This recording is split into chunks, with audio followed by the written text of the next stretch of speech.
मन में कुछ कर दिखाने का जज्बा हो तो शारीरिक कमजोरी भी आपके रास्ते में बाधा नहीं डाल सकती।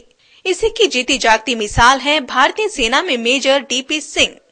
कारगिल में हुए युद्ध के दौरान अपनी टांग गंवा चुके मेजर डीपी सिंह के हौसले को, उनके शरीर को पूरी तरह छलनी करने वाले छर्रे भी नहीं डगमगा सके।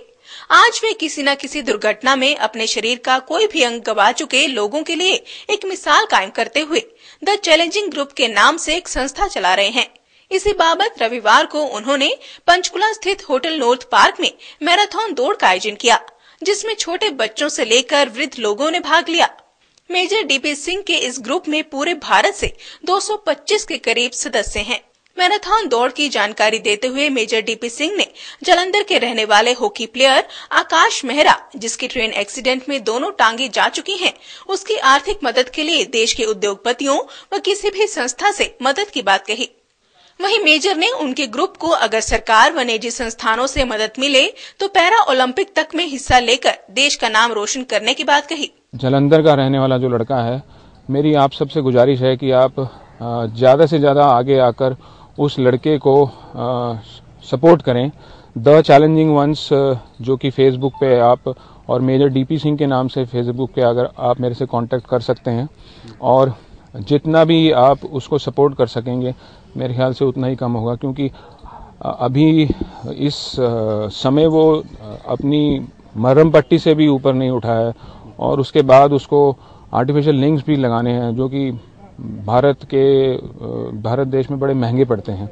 और उसके जैसा लायक जो एक हॉकी प्लेयर है, अगर उसको हम अच्छी अभी भी एक सपोर्ट दें तो हो सकता है कि वो दूसरा गेम पिकअप करके पैरालंपिक्स में अपने देश का नाम रोशन करे। वहीं मेजर डीपी सिंह ने कारगिल में हुए युद्ध के दौरान अपने घायल होने की बात बताई। कारगिल के दौरान मैं तकरीबन मेरी 1.5 साल की नौकरी थी 99 में, जब मैं अपनी यूनिट के साथ लाइन ऑफ कंट्रोल पे डिप्लॉयड था। तो उस समय आपको मालूम ही है गोलीबारी और क्रॉस एलसी ऑपरेशंस चलते रहते थे। तो उन्हीं दिनों मेरी जो पोस्ट थी वो बिल्कुल एलसी से तकरीबन 100 मीटर पीछे थी। वहां पर गोलीबारी के दौरान एक दिन एक गोला जो था वो मेरे से तकरीबन 1.5 मीटर दूर गिर गया था। तो उसके सारे छर्रे मेरी बॉडी के ऊपर आ गए थे। तो हालांकि 8 मीटर के दायरे में अगर उसके गोले के कुछ आ जाता है तो वो मतलब मृतक माना जाता है, उसका किलिंग जोन है वो। लेकिन मेरी किस्मत अच्छी थी, हालांकि मैं हॉस्पिटल तो ब्रॉड डेड ही पहुंचा था, मगर फिर भी शायद आप लोगों का प्यार था जिसने मुझे बचा लिया और यहाँ पे आपके साथ मौजूद है। देखिए, वो बॉम्ब के जो टुकड़े हैं वो अनार की तरह फटते हैं, तो उसके छोटे बड़े बहुत तगड़े कई तरीके के हिस्से होते हैं और वो मेरे बॉडी से इस तरफ पूरे अंदर घुस गए थे।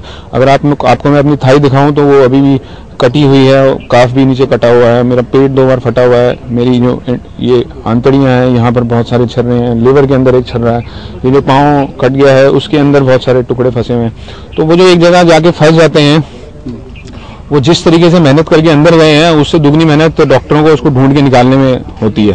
तो आप ये देखिए कि अगर इतने छेद पहले बन चुके हैं तो उतने ही छेद दोबारा से बना देना बॉडी में कोई समझदारी वाली बात नहीं है। गौरतलब है कि सन 1999 में कारगिल में लड़ाई के दौरान major D P Singh Dogra regiment unit की अगुवाई कर रहे थे और उसी दौरान उनके शरीर में तकरीबन 40 के करीब छर्रे लगे और दाएं पैर में गैंग्रीन के चलते डॉक्टरों को उनकी टांग काटनी पड़ी। ब्यूरो रिपोर्ट, रूबरू टुडे।